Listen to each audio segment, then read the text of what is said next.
Does anyone, which one, who wants to do any of these? Gold Quest, Crypto Hack, Tower Defense, Cafe, Battle Royale, Factory, Racing, Crazy Kingdom, or Tower of Doom, or Classic? Which one do you prefer? Classic is good. Sure, sounds good. Yeah, we do that one. Yeah. So we'll do Classic, and then I'll copy join link into the chat. Afternoon, everybody. So you can join this way.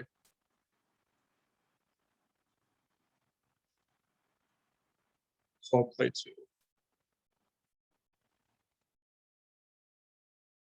Just click on the link in the chat.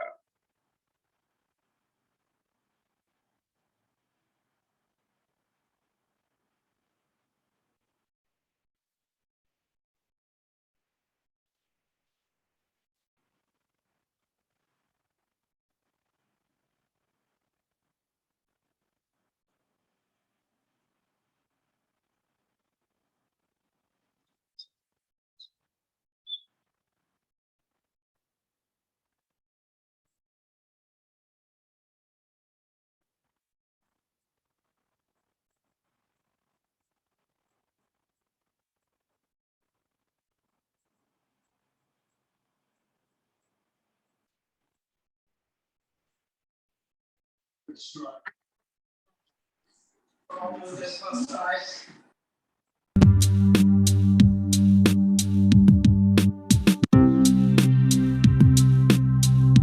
think we'll start. And everyone else wants to join in, just click on the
Great work, everybody. Everybody's doing great.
ਤੁਹਾਡੇ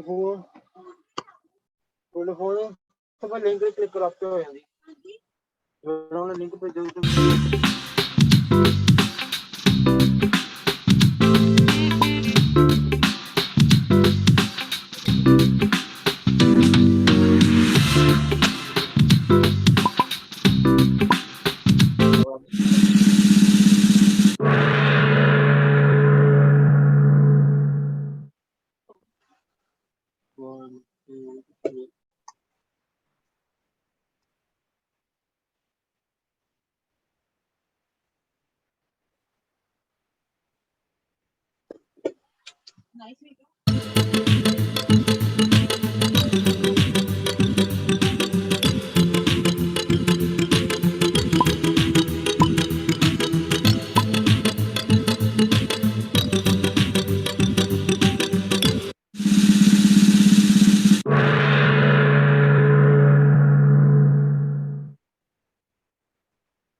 job, everybody. Great job, Hardeep, Hark, Irat, and everyone else who participated. Great work. Excellent job, everybody. So we'll get started on the PowerPoint.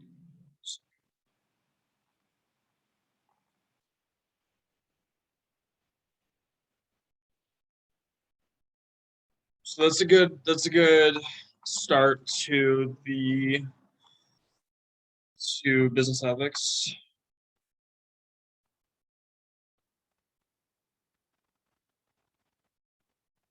Then we're going to dive into the PowerPoint.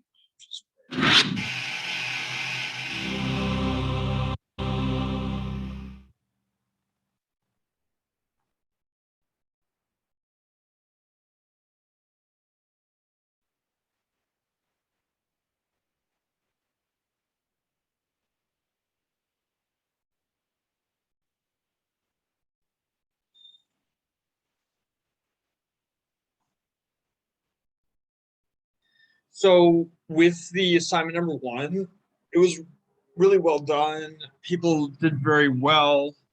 The one thing that people have to work, I looked them all over,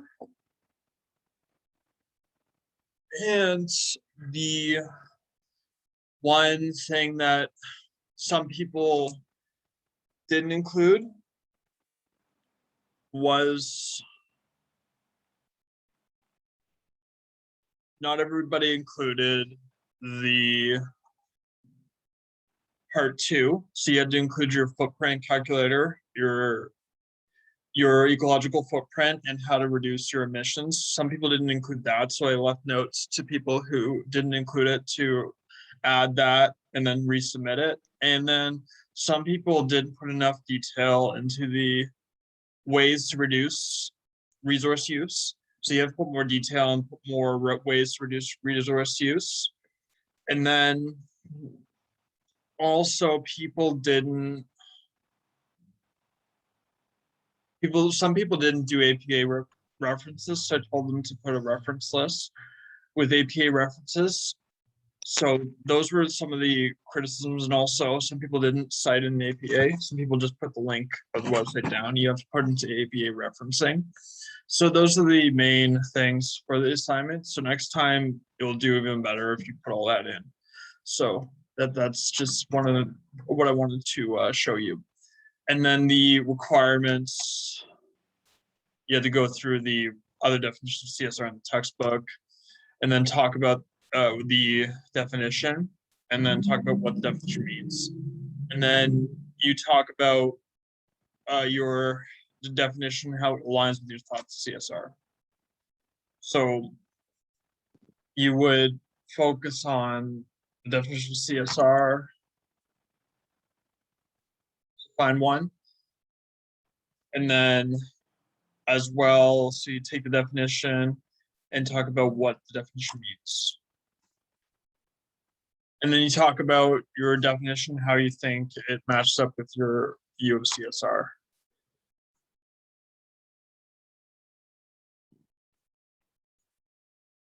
So yeah, you didn't have to, the cover page was optional. You need a reference page, so anyone who didn't do that, I gave them feedback. I'll be right back 1 second.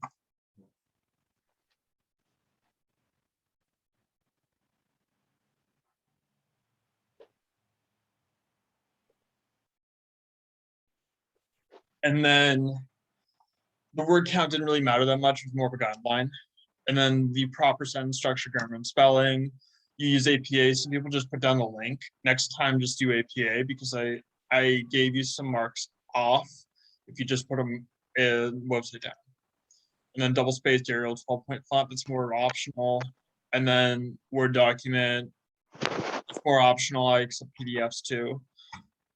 So read the assignment, ask if you don't understand, follow instructions, and then email me or text me if you have any questions. And then don't plagiarize, don't copy. Proofread. So paraphrasing. Paraphrase is something It's when you kind of summarize something. So it's taking someone else's work and you're summarizing it.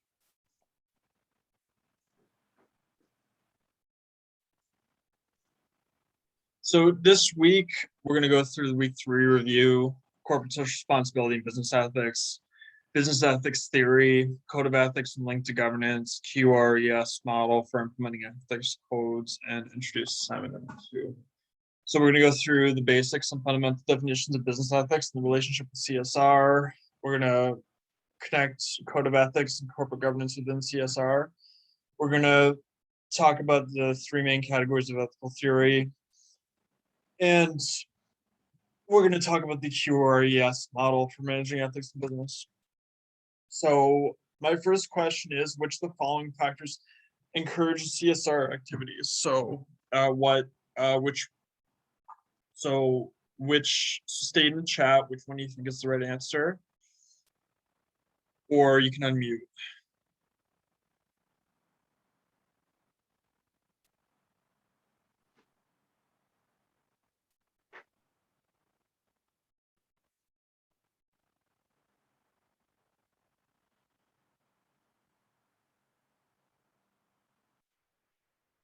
It should be B.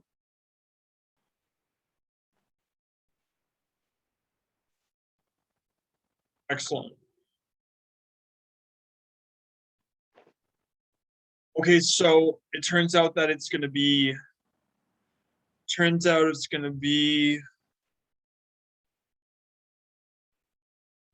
is going to be all the above. So it's state failure regarding social provision, active and informed civil society, corporate scandal, and the chance to create new products or service. So Q19, Michael Porter said that social responsibility is important for strategy and competition. Social responsibility does not matter. Socially responsible firms act against the interests of shareholders, or firms should not engage in social responsibility.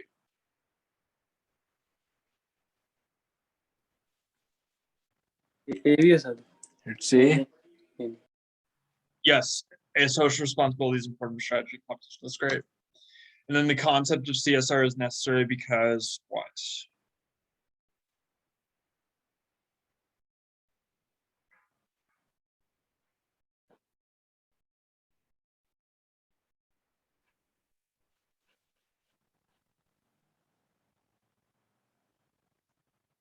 great. And then what is the UN Global Compact?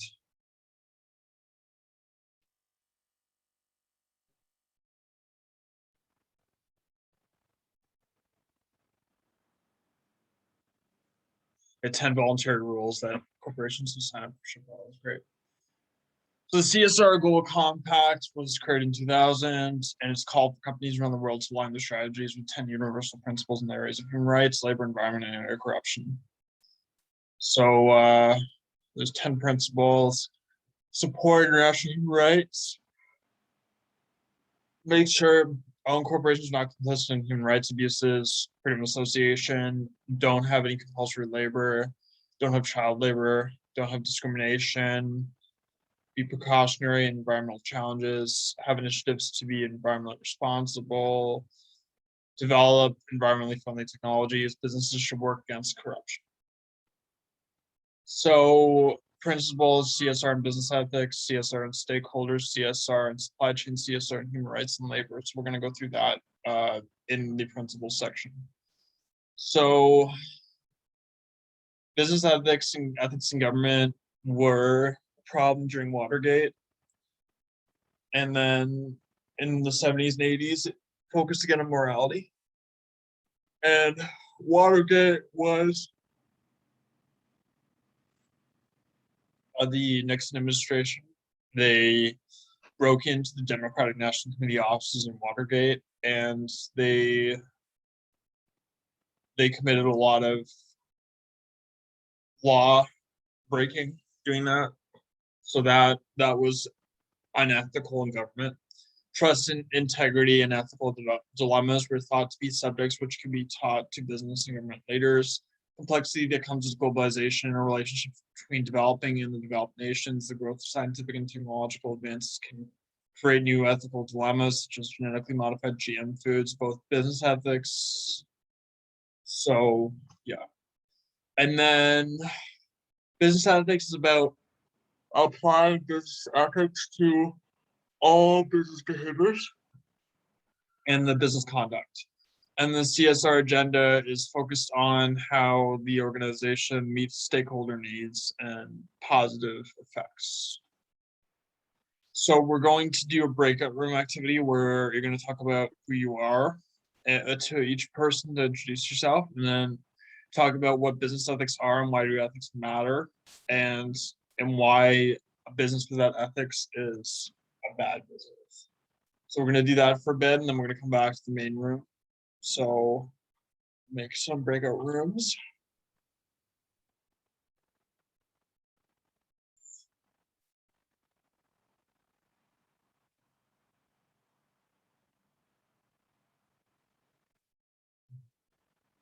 Mm.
Excellent. So everybody's back. So in your breakout groups, when you discuss this, what are business ethics and why do ethics matter?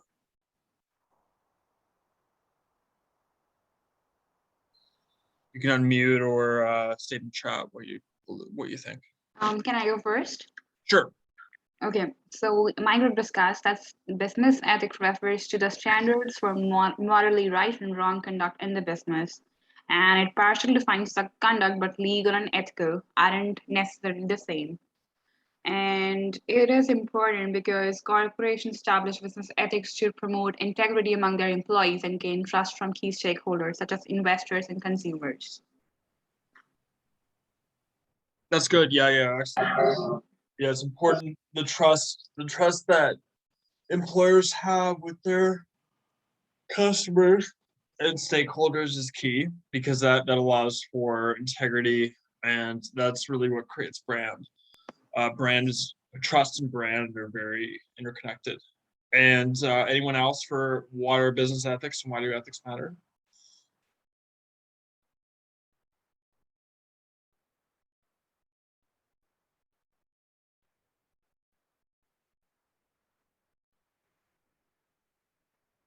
Excellent. So as well, is a business without ethics a business at risk? Does anyone have any thoughts? Yeah, I would like to go with this. A lack of ethics has a negative impact on employee performance, and in some cases, employees are so concerned with getting ahead and making money that they ignore procedures and protocol. And employee relations are also expected. It is difficult to have a successful business without well-respected leaders, and a lack of ethical behavior can also cause tension among employees. And it can damage to the company credibility if a lack of ethics takes place in a business and it becomes public knowledge that business loses credibility. That's all for now. That's good. Yeah, excellent. Yeah, it's important to. Yeah, exactly. So bad reputation is not good for business because they lose trust in themselves. Like customers lose trust in the business, and that'll lead to lower ROI over long term because they're going to lose customers due to lack of trust. That's good. Good job. So, why are business ethics necessary? And how can they be useful? It's important for operation. Reputation is intangible and it increases value and supports future company development. It increases trust and relationships between the company and internal as well as external stakeholders. There's confidence in stakeholders. Code of ethics makes the ethical and social responsibilities clear to all stakeholders. And then there's 3 issues for business ethics. So the values underlying business corporations, such as integrity, honesty, and fairness. Corporate code of ethics that goes beyond separate values from a set of principles. Makes a clear statement of what the business corporation is willing to do or not do, such as forbidding staff to take bribes and other financial incentives. And then corporate governance is framework for policies and procedures for business directors. So corporate governance is important to ensure that the company follows important ethics procedures. And then we need to understand how values, ethics, integrity, and morality relate.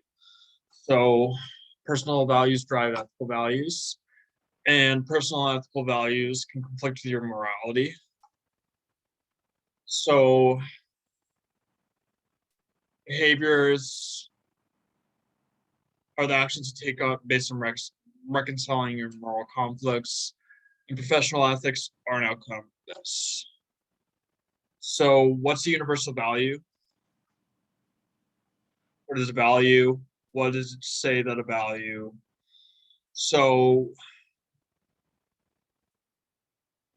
wait 1 second, I don't know what's happening.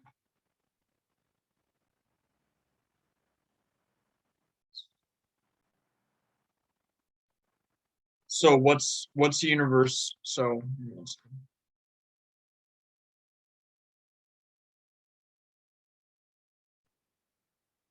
Oh, for some reason there's a glitch. Okay, give me 1 second.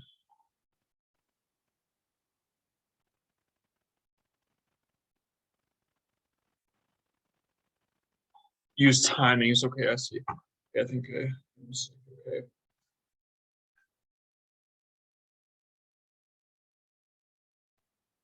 So what's the universal value? What is a value? What does this say that a value is universal? How do values relate to ethics and morality, or their universal values? So I'll ask the class this. So you can either say in the chat or unmute yourself if you want to add to this. What are your thoughts on these? According to my point of view, a value is a universal value if it has the same value or worth for all or almost all people. That's a great definition. I would agree. Yeah, it's across everybody. That's great. Yeah, excellent job. Who else?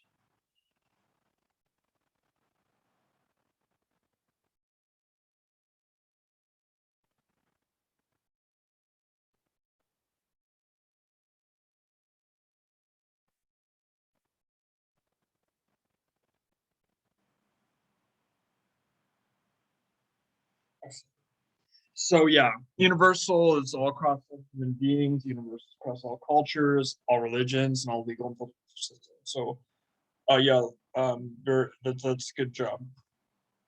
So watch this video on values.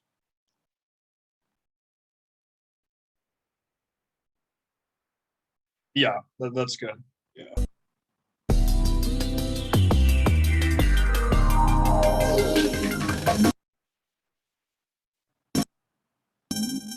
Your values are the standards of behaviour and ways of doing things that you think are correct in the way you live and work. When your actions and decisions align with your values, then you show others that you have integrity. You become a good role model and you experience peace of mind because you're confident you're doing the right thing. When you act in a way that goes against your values, you can feel unhappy and bad about yourself. You can make mistakes and you may find yourself behaving unethically. You'll have noticed different people have different values, and these often determine the things they do in life. For example, a life-saving surgeon will have different values from a respected musician who will have different values from an award-winning designer. So do you know what your values are? To identify them, start by thinking of times when you were happiest. What were you doing? Why were you so happy? Next, remember times when you were really proud of yourself. Why did you feel proud? Then think about times when you felt really fulfilled and satisfied with what you were doing. What need or desire did you meet in these situations? Once you've thought about why these situations are so memorable, make a list of the values that led to these outcomes. These can be values like honesty, openness, success, creativity, or self-reliance, or they could be any of hundreds of other equally worthwhile values. You might end up with a long list, and that's fine, but you need to focus on the values that best define you. So your next step is to prioritize these values and identify the 4 or 5 you think are most important to you. This can be a challenging step, so give yourself some time to really think about which of these are most meaningful. By doing this, you'll take an important step towards living a happier, more authentic, and less stressed life. Now read the article that accompanies this video to find out more about identifying and living by your values. The article also includes a list of more than 100 values to help you decide which ones are most important to you.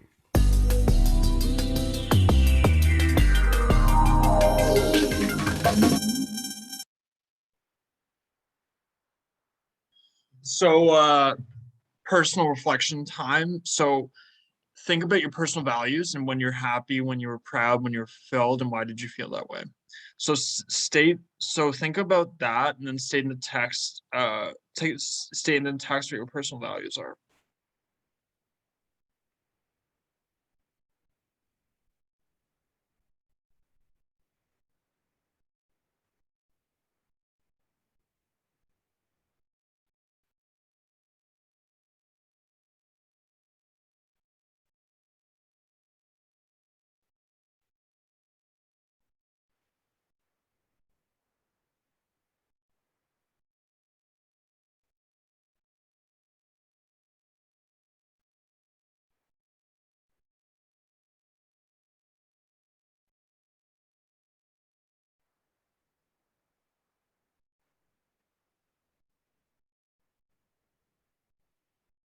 Those are good personal values, Vanika. That's great.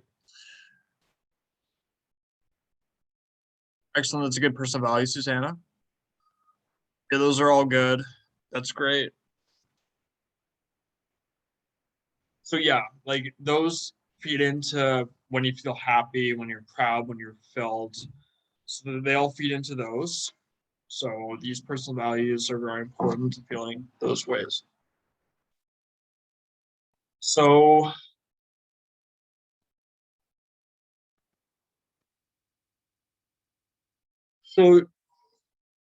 universal values as behaviors, there can be many, including like don't harm others, don't enslave others, don't lie to others, don't cheat others, and then universal values as things like peace, justice, equality, freedom, beauty, and joy.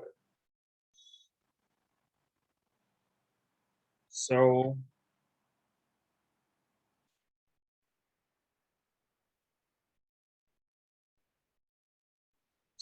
then universal values. So valuing things is based on human needs. Valuing behaviors arise from things we value. So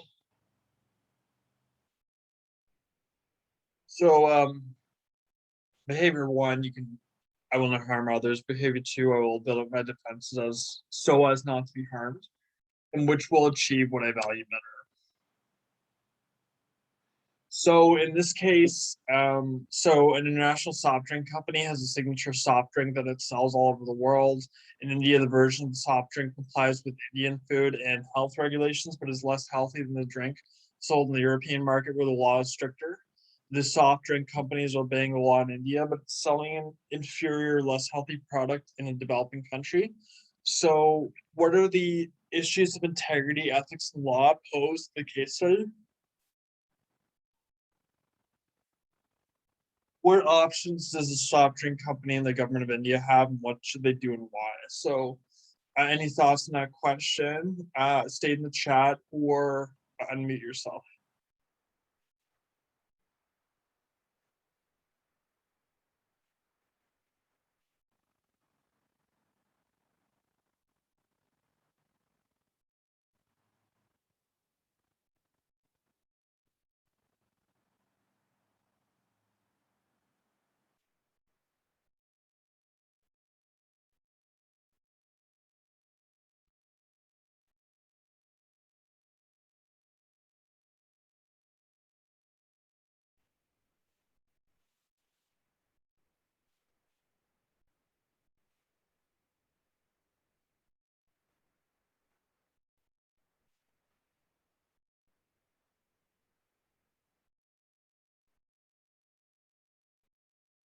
So, the ethical dilemma I have is it's they're following the law, but the drink's less healthy in India compared to Europe.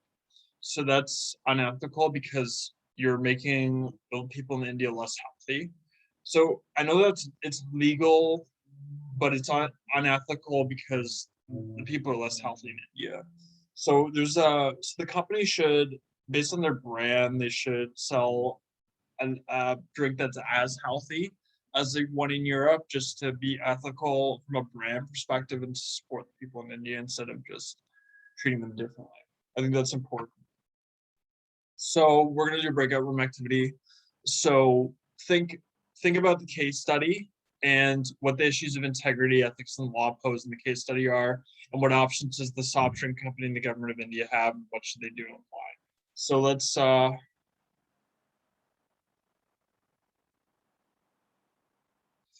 that's true. They're following the law, but they're unethical because they're not like they're going against personal values. They're following the law, sure, but they're going against personal values of health. So they can be legal like they are here, but they're going against laws. But they can be legal, but they're going against ethics here. So we'll turn into breakout rooms, and then we'll come back.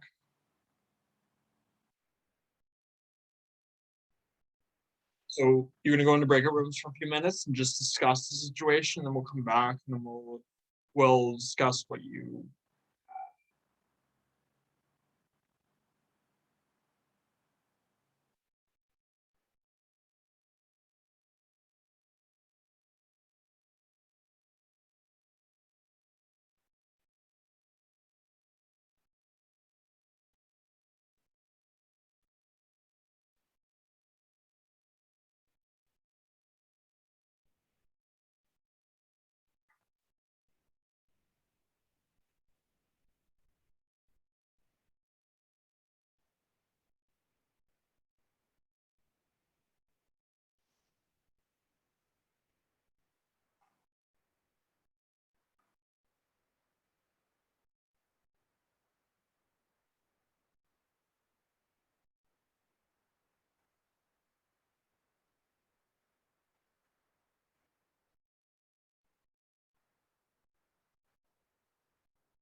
So based on everybody come back from the groups, what did you discuss in terms of issues in integrity, ethics and law in this case study, and what the option is for the soft drink company the government of India has, what they should do and why?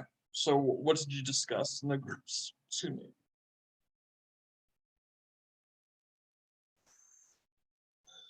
Hmm. I think the company should be selling the same quality in the world, irrespective of local government guidelines. They must ensure the beverages do not harm human health in any way. It shows probably these companies care about the health of the people. Yeah, I agree. Yeah, you hit on the head. I think that it's important to have the same quality across the world just for ethics standpoint. That's great. Yeah, that's a good point. I agree. That's great.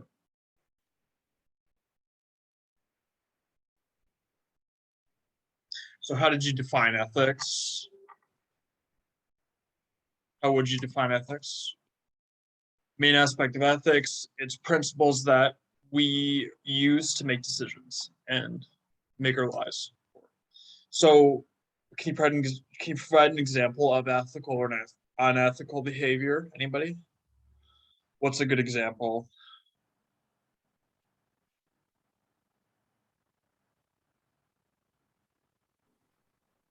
Yeah, you can say in the chat. You can say in the chat if you think of one. We'll watch this video. But yeah, just any unethical behavior that you think of, just say it.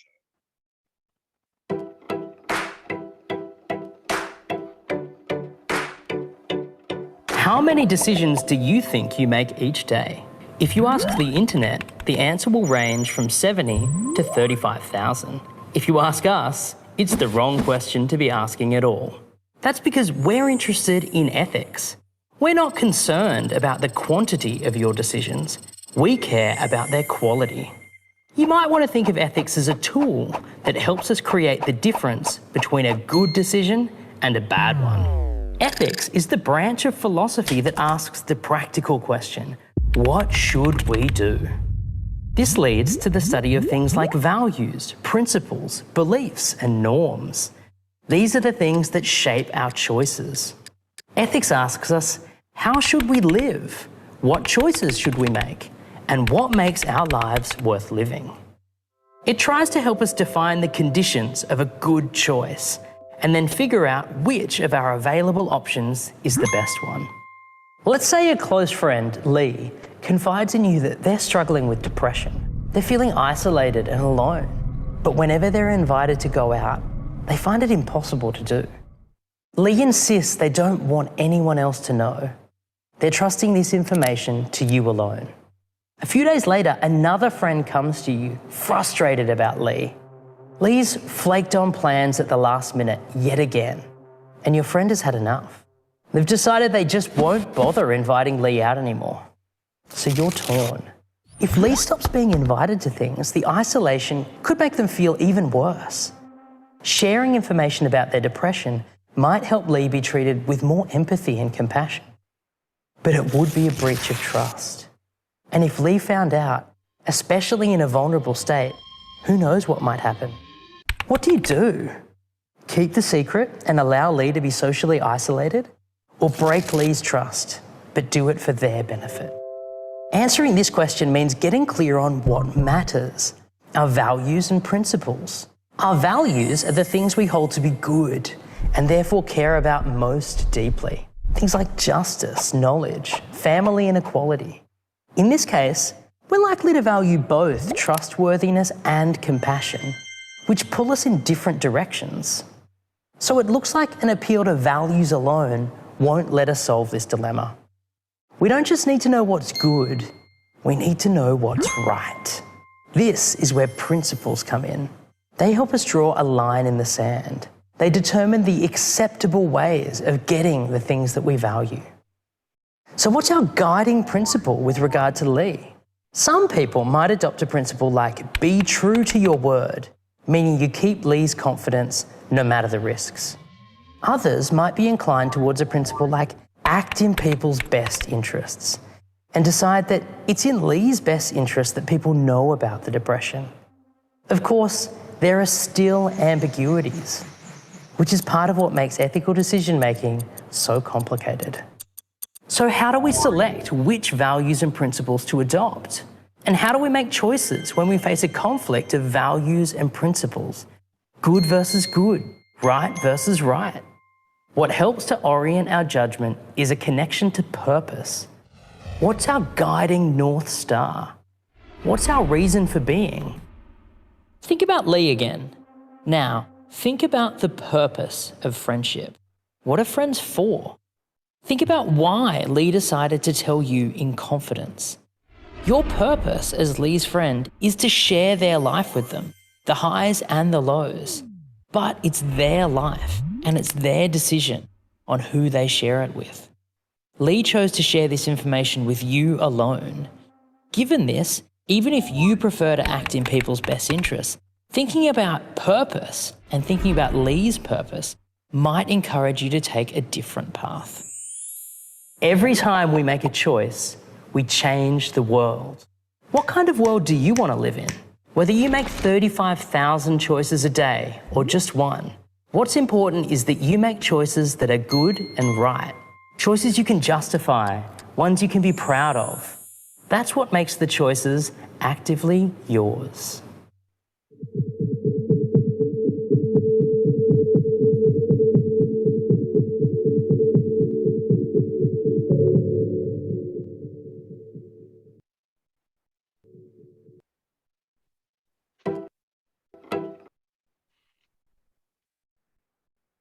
So how would you define integrity? So any thoughts you have on that? How would you define integrity? How is it different from ethics? Main aspect of integrity, consistent use of ethical principles. So you do that all throughout history. So it's the same, it's consistent.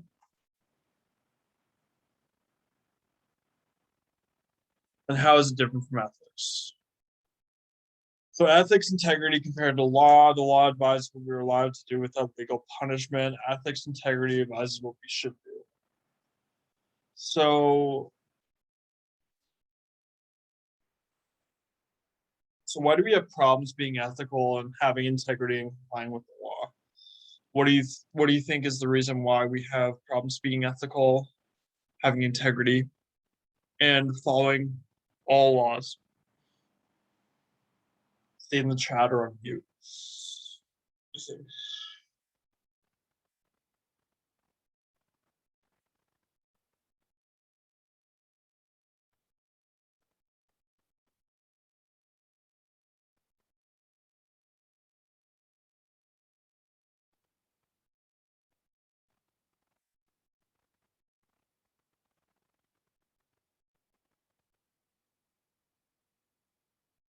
So Western philosophies and ethics and morality. So yeah, exactly. So the law doesn't incorporate ethics. Therefore, we kind of got to broaden our standards, pass the law, and incorporate ethics. Yeah, that's good, Susanna. That's great. So ethics and morality, the attempt to arrive at an understanding of the nature of human values, how we ought to live, and what constitutes right conduct, the study or science of morals and the sense of right and wrong. And then non-Western ethical concepts, Chinese traditions, Confucius approach to ethics. So the concept of morality, what is role, conflict between personal and professional ethics. So Luban's four-step strategy for resolving questions of role morality. So we got to justify the relevant societal institution based on their moral good, and justify the professional's role based on the structure of the institution, justify the particular role obligation in question by showing that behavior is key to that role, and justify the act demanded by the role by showing that role obligations need the action. And then the role of theory of the world and understand how to change it. So how to understand it, you got to do the descriptive theory, what it is, ethical theory, the ought, and how to change it, you got to take action. So ethics theory, Donaldson and Werhane believe that the most ethical theory can be grouped under the following three main categories: consequentialism, deontology, human nature ethics. So we'll look at each one here. So consequentialism looks at the consequences of human actions, which are otherwise in terms of how they achieve desirable results. So it's referred to as derived from the Greek word teleos, and the correct action must maximize the overall common good. It is also known as utilitarianism, and that's by Jeremy Bentham. So modern day utilitarians further divide themselves into two groups. Act utilitarians applying to individual action rule utilitarian who acts to maximize the common good. Deontology comes from the Greek word for duty and what is crucial, the rules and principles that guide action. So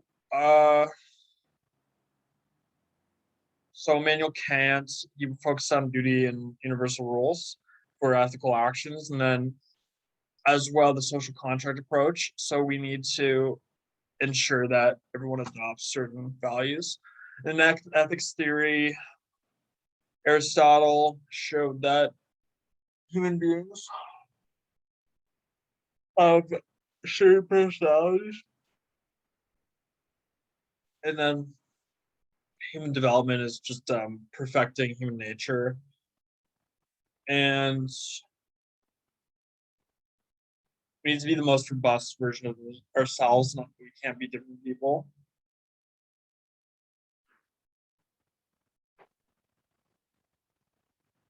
So morality for utilitarianism is based on consequences. Deontology, morality is based on conformity. So being consistent with moral principles, and then virtue, morality is focused on perfecting our character. And then utilitarianism was made by Mill and Bentham. Deontology was created by Kant. Virtue was created by Aristotle. Then greatest happiness principle is utilitarianism. Categorical imperative is deontology, and virtue is telos. So, code of ethics are how we implement social responsibility in business. And then it goes past the legal system. So it's like what we were talking about before, the legal system doesn't include ethics. So we need to have a higher standard of the legal system. And then John Rawls states that we need to ensure that we bring in more justice, and then fair agreements. We need to ensure that all stakeholders are taken into account, and all agreements must be solved voluntarily.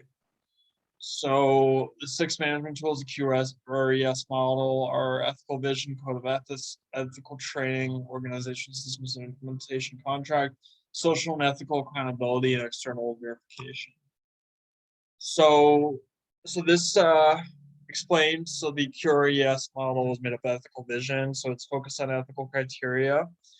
It's focused on rights and stakeholder claims. It's focused on code of ethics, the rights, duties, and responsibilities of the company towards all stakeholders, behavioral principles and rules of conduct, and then ethical training is focused on ensuring that every employee shares the same ethics and beliefs of moral in the company. And then organizational systems implementation and control. You need to ensure that ethics are monitored and improved upon across the company. And then social and ethical accountability. We need to ensure that stakeholders are well-being are managed, and that corporate activity doesn't affect well-being that much. And then external verification is focused on third-party checking how ethical the company is being. Then there are six phases of management tools for QRES, and they include identity, principles of norm, corporate culture, implementation, accountability, and credibility. So World Bank talks about how corporate governance is focused on ensuring that economic and social goals are balanced, and there's an efficient use of resources and across the company. And then accountability is balanced with market opportunities. So we have to ensure that, so governance and CSR are one of the same. So social responsibility of a business focuses on all economic, legal, and ethical and discretionary expectations.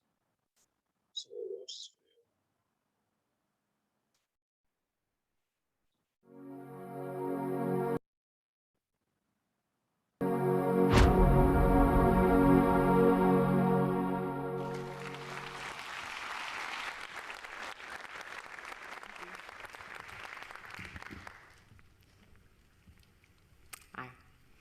So I got an email last week from the conference organizer said, "Good news, you're going after Van Jones." And I thought, in whose alternate universe is it a good thing to follow Van? And then I remembered, I'm here to talk about courage. Our ability to act from our hearts in the face of fear. And courage as a skill that we can build with practice. So thank you for this tremendous opportunity to practice. First, let's take a look at what does life look like without courage? The Enron fraud is the story of synergistic corruption. There are supposed to be checks and balances in the system. The lawyers are supposed to say no. The accountants are supposed to say no.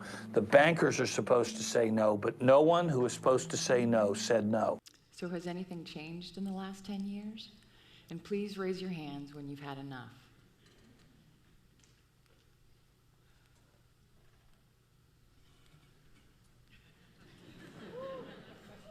Yeah, me too. And it doesn't have to be this way. What if the people in these circumstances had the courage and the skills to act on their values in the face of fear?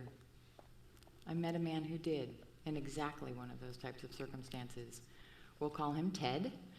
He found an illegal trading ring in his department, and he didn't know what to do, so he did nothing. And as the days passed and the stress built, he decided he would have to quit. He confided in his friend in another department, and his friend said to him, "If you went into the system, could you find the program?" And Ted said yes. And his friend said, "Then you have no choice." And what Ted says is he was reminded of who he was, of his values in that moment reflected by his friend. So he came forward and justice prevailed. I had my own subtle experience with powerful situations. I was working for a company and I found out the CEO was doing something unethical and illegal. So I called a meeting with my boss, the CFO, and his other direct reports in a scenario that looked shockingly like this stock photo. And went to deliver the news, and I knew he would struggle. Although a very ethically driven man, the CEO was also a good friend of his. So I delivered the news, and he looked at me and he said, "I think we should do some more research and give it a little time." I was so dumbstruck by the answer that everything went into slow motion like it did when I was a kid playing soccer. And I looked around, and everyone has their head down or is slowly nodding. And I was so perplexed. I know these people, they're good people, and the last thing you want to do is put more time between when you know and when you say in a circumstance like this. So I was confused, but the humbling part of the story for me is then my thought process goes to, maybe we don't have to do anything. Maybe it isn't such a big deal. I don't even have to say anything. And then I was given a gift. The CFO was called out of the room for a minute, and in that moment, I remembered, this is one of those moments. This man hired me because he believed in me. He believed I would do my job and act on our shared values when it was hard. So he came back into the room, I stepped back into time, and I said, we should go to the board. And he paused, and he looked at me, and he nodded, and we did.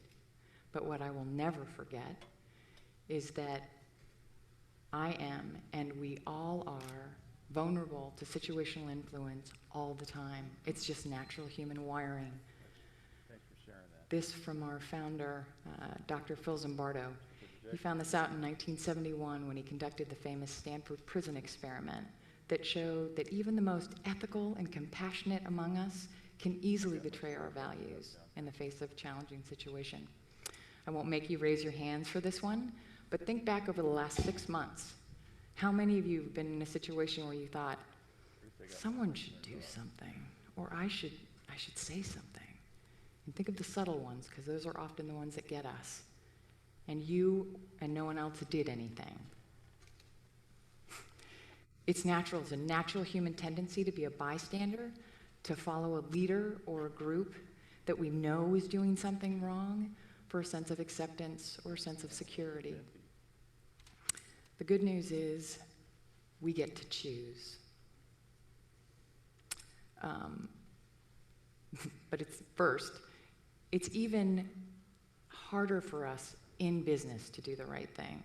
Research out of Harvard on ethical fading shows that when we're focused on operational objectives and you throw pressure on top, sound familiar? The ethical implications of our acts will fade from our minds. Pay attention when people say, this is business. Find out what they mean when they say that.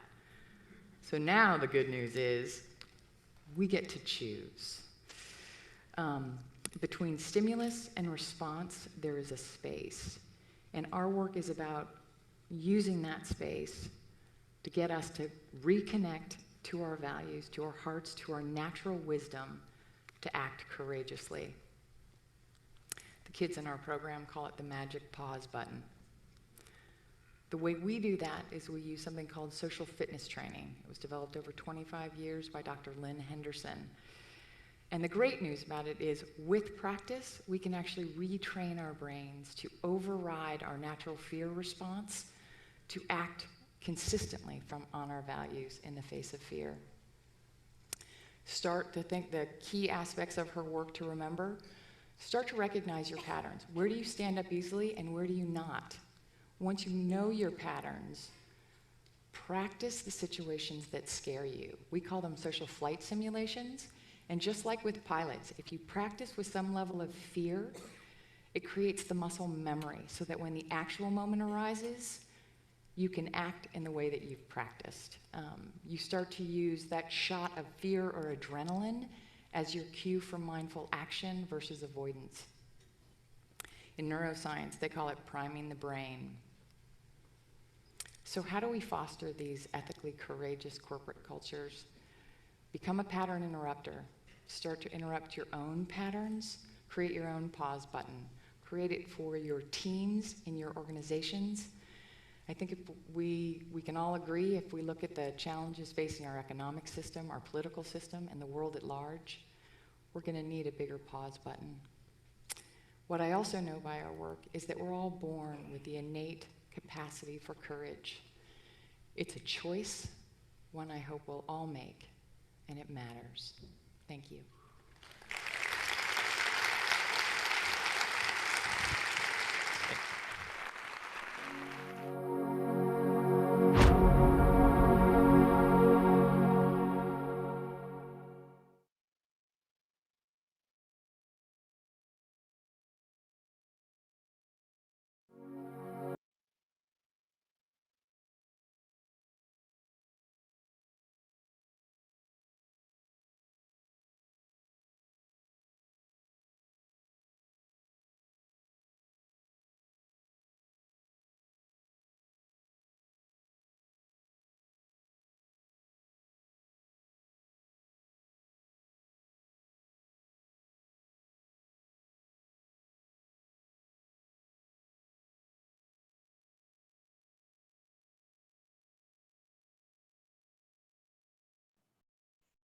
So assignment number 2.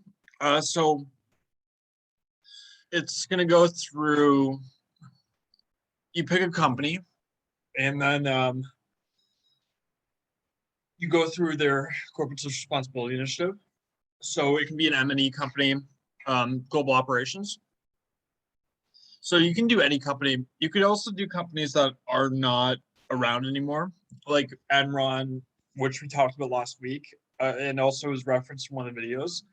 You could do Enron if you want to, because Enron's a good company on the lack of corporate social responsibility issues they had, the strategy they had. You could do any company you think of, McDonald's, Apple, anything you can think of, anything that interests you, try to focus on that. Bell and Bell Let's Talk Day is an initiative that you can go through. So this will be due week 6, at the end of week 6, Sunday, 11:59 p.m.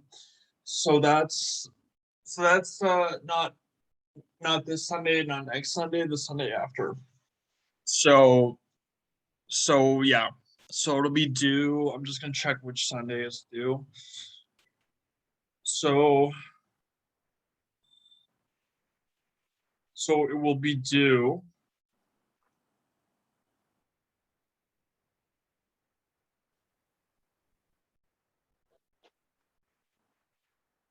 So it'll be due October 17th. So October 17th at midnight, it'll be due. So make sure to finish it by October 17th.